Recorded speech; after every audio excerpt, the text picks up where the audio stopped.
Had a pet duck that showed up randomly one day. I just wanted to yap about this because it opened my mind the intelligence of other birds aside from crows. I was 19 at the time, and it was 1 in the morning.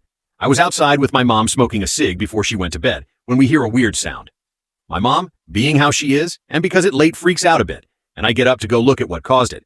I come out of the gazebo and look and see a black duck in our yard. I tell my mom it's just a duck. We have a good laugh about it because of how much it scared her.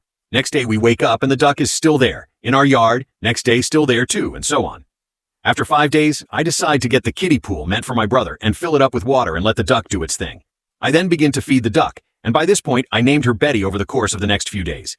Betty starts coming up to me randomly and runs for mother. Eventually she let me pet her and hold her.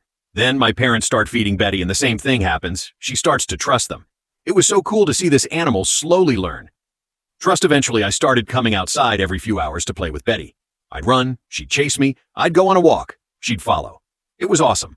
Like a new friend. It was funny having to train her to wait outside the stores I'd go to because she wasn't allowed in, which, fair enough. At this coffee shop I'd go to all the time, I'd get her some things like I just ask for lettuce and for some fruits and whatnot and give her a snack. My favorite thing about her was she was very vocal. You stop petting her? She'd quack. A lot. You gave her food? She'd quack. A lot. It was adorable. She left after about 2 months. But man, I loved that avian creature. I hope she's doing good now. She was very sweet. We miss you, Betty.